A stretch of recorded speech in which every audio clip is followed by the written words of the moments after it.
যদি কেউ নিজের পছন্দ অপছন্দের ঊর্ধ্বে উঠতে না পারেন এবং পক্ষপাতিত্ব করেন বলে প্রমাণিত হয়, তাহলে কিন্তু আমি এই কথাটা বলতে চাইনি, তদুপরি বলা দরকার, পরিণতি খুব খারাপ হবে।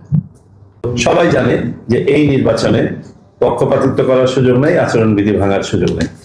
এই নির্বাচনকে সার্থক করার জন্য আমরা তিনটি কোয়ালিটি আমরা মনে করি যে নির্বাচনের সাথে সম্পৃক্ত সকল কর্মকর্তা এবং ব্যক্তিদেরকে ধারণ করতে হবে। এক, এটা আমরা সেন্ট্রালি বলেছি, আবারও বলছি, স্বচ্ছতা, ট্রান্সপারেন্সি। যা কিছু করব স্বচ্ছভাবে করব, খোলামেলা, নো হাইড এন্ড সিক। দুই, নিরপেক্ষতা।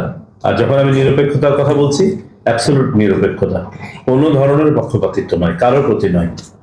এবং এখানে আমার একটু এক্সপ্লেন করে বলা দরকার যে আমরা সবাই তো নাগরিক, হয়তো আমি নিজেও একটা ভোট দিব, কোনো একটা প্রার্থী বা কোনো একটা মার্কাকে ভোট দিব, আমার পছন্দ ওইটুকুতেই সীমাবদ্ধ, এর বাইরে নয়।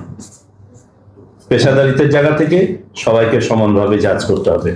এবং নির্বাচন কমিশনের পক্ষ থেকে আমি আপনাদেরকে একটি মেসেজ দিতে চাই, অতীতেও দিয়েছি, এই নিরপেক্ষতার প্রশ্নে আমরা সামান্যতম কোনো বিচ্যুতি গ্রহণ করব না, সামান্যতম কোনো বিচ্যুতি। কারণ আপনারা একটু চোখ বন্ধ করে নিজেদেরকে প্রশ্ন করেন, অতীতে বিভিন্ন প্রতিষ্ঠানগুলোর যে ভাবমূর্তির সংকটে পড়েছে তার মূলে কি ছিল? তার মূলে ছিল নিরপেক্ষতার অভাব, স্বচ্ছতার অভাব। সুতরাং এক সুতা কোনো পক্ষপাতিত্ব আমরা মেনে নিব না। নির্বাচন কমিশনের পক্ষ থেকে বা সরকারের পক্ষ থেকে আপনাদেরকে কোনো ধরনের নির্দেশনা কখনোই দেওয়া হবে না, টেক ইট গ্রান্টেড। সানবিট সব দিবে সামাল, সানবিট ম্যাজিক প্রেস, ডিশওয়াশিং এর মাথা ঘোরানো সলিউশন, যা পক্ষপাতিত্বমূলক বলে ইন্টারপ্রেট করার সুযোগ আছে। এ ধরনের কোনো ইনস্ট্রাকশন দেওয়া হবে না। তারপরেও যদি কেউ নিজের পছন্দ অপছন্দের ঊর্ধ্বে উঠতে না পারেন এবং পক্ষপাতিত্ব করেন বলে প্রমাণিত হয়, তাহলে কিন্তু আমি এই কথাটা বলতে চাইনি, তদুপরি বলা দরকার, পরিণতি খুব খারাপ হবে। এই নির্বাচনের সাথে আমাদের ভাবমূর্তির পাশাপাশি আমাদের local and international bargaining capacity, আমাদের ব্যবসা বাণিজ্য, সর্বোপরি কর্মসংস্থান, সব কিছু এটার সাথে রিলেটেড। এগুলো ভেঙে বিস্তারিত বলার আমার মনে হয় না দিস ইজ দ্য ফোরাম। আর আমি নিশ্চিত আপনারা সবাই ইনফর্মড পিপল, আপনারা বোঝেন এগুলো।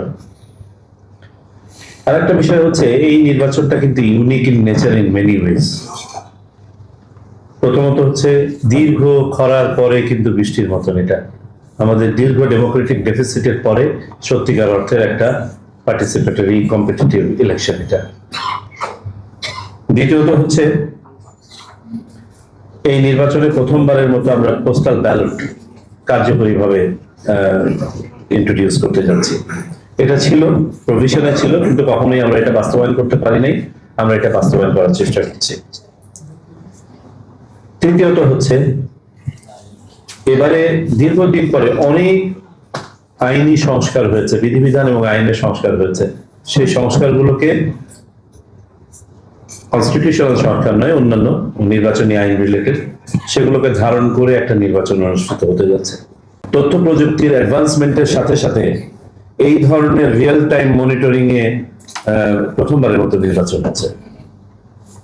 আমরা যদি সর্বশেষ কম্পিটিটিভ নির্বাচনের কথা বলি 2008, তখন কিন্তু তথ্য প্রযুক্তি এই অবস্থায় ছিল না, এখন যেখানে আছে। আপনাদের ইমপ্রেশনের সাথে আমি সহমত পোষণ করেই সর্বপ্রথম আমি রাজনৈতিক দল এবং প্রার্থীদেরকে ধন্যবাদ দিতে চাই যে অতীতের যে কোনো সময়ের চেয়ে এইবারে আচরণবিধি মেনে চলার ব্যাপারে তাদের সচেতনতা অনেক বেশি, যে কারণে হয়তো আমাদের কাজটা সহজ হয়েছে। আবার নির্বাচন কমিশন অত্যন্ত শক্ত থাকবে এই ব্যাপারে। আমি বিশ্বাস করি আমরা সবাই বাস্তবতা বুঝি এবং নিরপেক্ষভাবে কাজ করতে মানসিকভাবে প্রস্তুত আছি। আর তৃতীয় কোয়ালিটি যেটা আমরা বলেছি, সেটা বলেছি দৃঢ়তা। কারণ নির্বাচন অনুষ্ঠান কোনো সহজ কাজ নয়। আপনাকে বিভিন্নভাবে চ্যালেঞ্জের মুখোমুখি হতে হবে।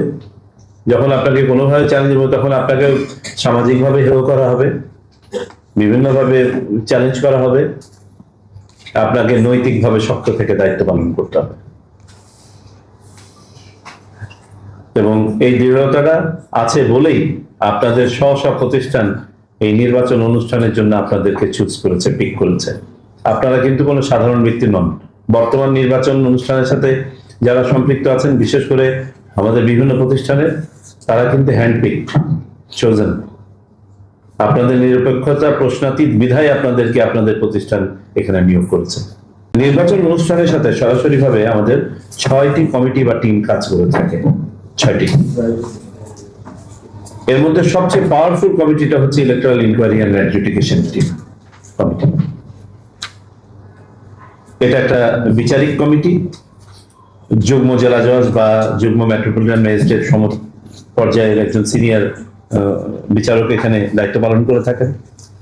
12 ডিসেম্বর থেকেই তারা মাঠে কাজ করা শুরু করেছেন। প্রত্যেকটা কনস্টিটিউয়েন্সিতে একটা করে কমিটি আছে, এখানেও 3টা কনস্টিটিউয়েন্সিতে 3টা কমিটি আছে।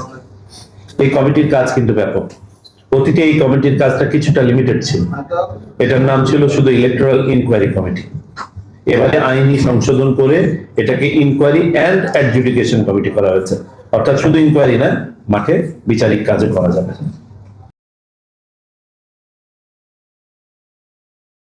সানবিট সব দিবে সামাল। সানবিট ম্যাজিক প্রেস ডিশওয়াশিং এর মাথা ঘোরানো সলিউশন।